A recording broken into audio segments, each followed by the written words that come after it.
Let's see. Let's go on. So the three top dreaded questions. What's the one you hate the most? Tell me about yourself is usually at the top. People have trouble with that question, and I find that for these dreaded questions that people tend not to prepare for them because they hate them so much. Well, if you prepare an answer in advance, then it's not a hard question when you get to the interview. Okay, the second one is what is your greatest weakness? We're going to talk about that a little bit. And what is your desired compensation? Dealing with compensation in an interview. And that's one of the hardest things to do, and there's some general ideas I'll present, but there's no one right way to do that. So let's talk about tell me about yourself. You've prepared this whole framework. You've written out what their priorities are and exactly what you've done that would tell them you fit their priorities. That's the part about you that you want to tell them about. So that framework becomes your marketing message. And it's up to you to make sure you get that information out to them in the interview, no matter what kinds of questions they ask. So you may have identified 4 top priorities, and they are the priorities, but in the interview, the interviewer may not have had a chance to get to one of them. But you will want them to know what you've done in that area anyway. So I liken it to a political debate.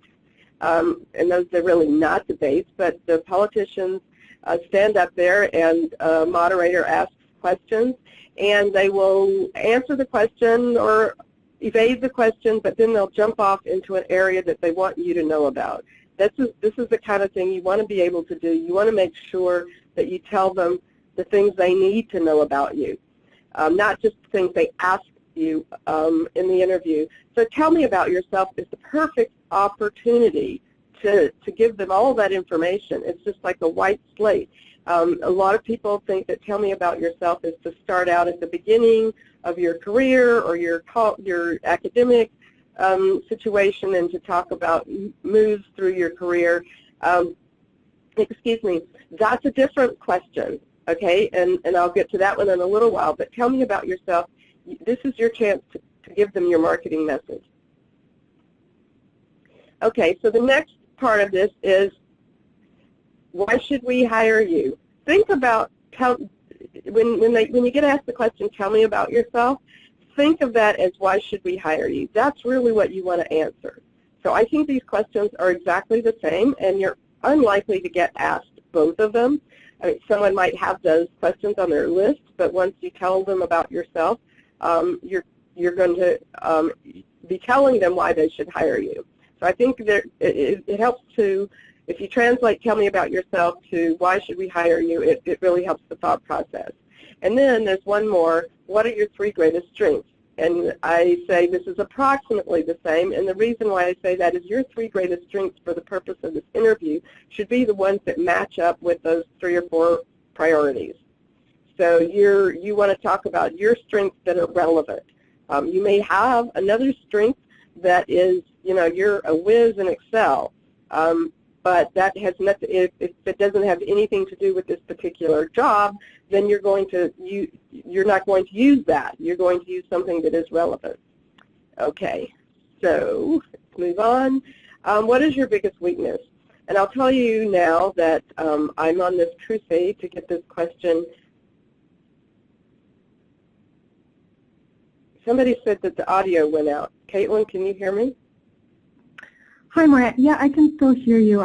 If your audio has gone out, I'd recommend logging out and then logging back in. It might be your internet connection as well. But Maria, I think I can still hear you. Okay. So we're going to talk about the biggest weakness question. And like I said, this is a question I don't think should be asked in an interview. There are lots of other ways to find out what you're good at and what you're not good at from the interviewer's point of view without asking this question. So what I've done is I talk to hiring managers and I ask them if they ask this question. And a lot of my clients are hiring managers, and I ask them, and they don't like getting the question in an interview any more than anybody else does, and yet some of them ask the question when they're interviewing job applicants. And so I've asked them, well, why do you ask this question? And I've gotten 3 different answers. One is, oh, I always get asked that when I'm in an interview. I felt that's something we're supposed to ask. Well, of course, that's a really lame excuse, right? Another answer that I get for a reason for asking this question is, I don't care what they say. I just want to see how they react to the question.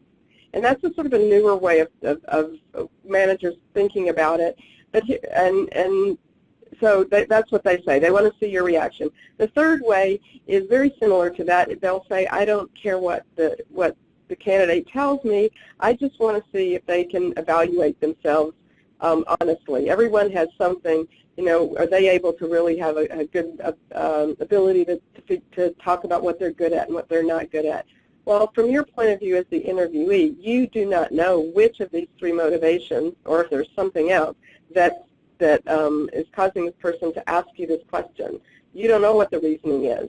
And believe me, I don't believe that in giving them any ammunition to use against yourself. I mean, that just makes no sense.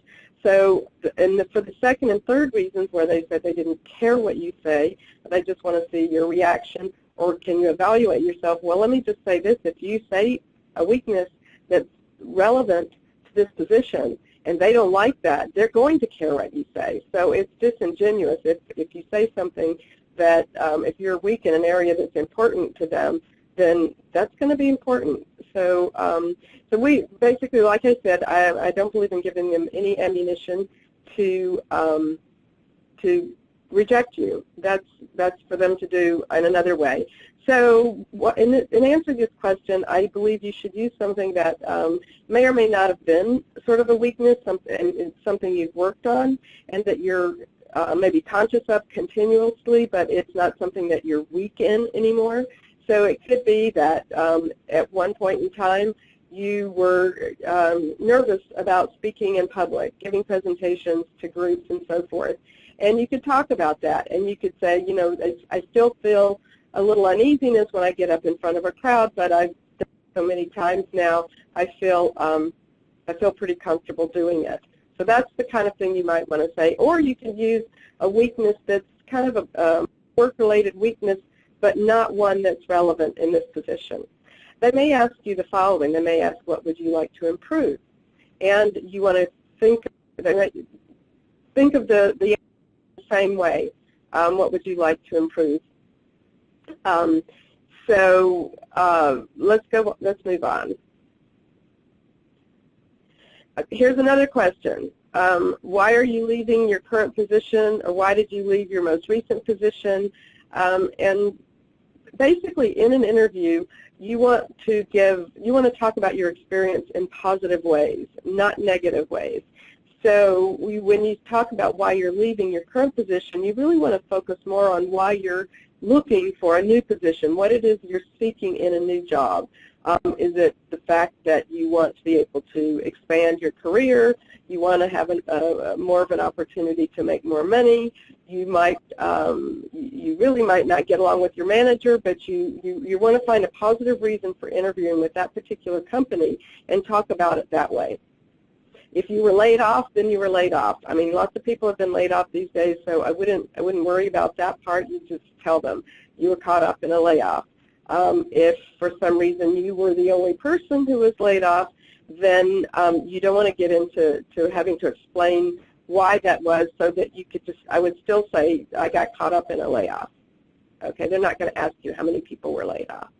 Okay, walk me through your resume. This is the question that people answer when they to tell me about yourself.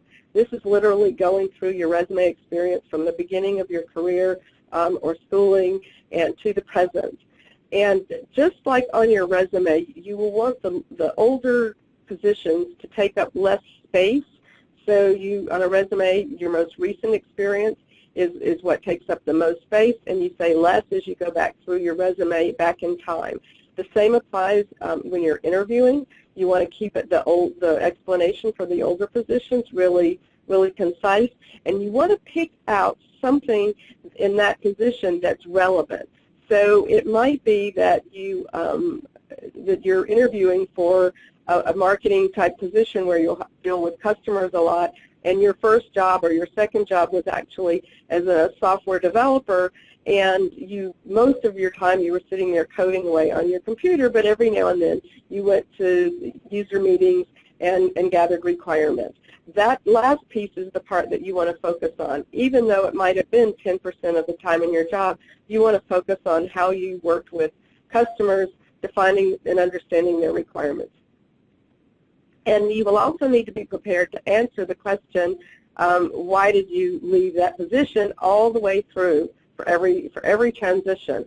So please, again, remember, don't say anything negative about where you're coming from, no matter what happened. You want to talk about what the opportunity that you went to offered to you. And since it's after the fact, you can, it's not that hard to figure out what to say. Okay, here's some other questions. What are you most proud of? Describe your most important success and why it was important. Some of these questions are the same question, just asked in different ways. But you're going to, what this means is that you at the beginning, when I said write up several stories that illustrate each of those requirements, you want to have more than one story to tell. So in this case, you could get asked both of these questions, and what you're most proud of may also be your most important success. So in this case, if you had already described that in what are you most proud of, and they ask you to describe your most important success, then what you can say is, you can refer back to the first one. Well, that project that we just talked about is really what I would consider my most important success, but I've also been able to, and then describe another one that might be your second most important. Remember that these must be relevant. So they must be relevant to the job. So not only must they be work-related, but they must be related to what they're looking for. So what I say is that your answers, what you tell them, should be relevant. I've said that word probably a dozen or more times already. And then the second thing you want to consider is recency. So first think of what's relevant in your background, and then think of, well, what of these particular examples, what's most recent? What have you done for me lately is really what they're looking for. Okay. What are your greatest accomplishments in a particular position? What is the most challenging aspect of your current or previous position? Let me just say that you want to try to have a story here that turns this into a success.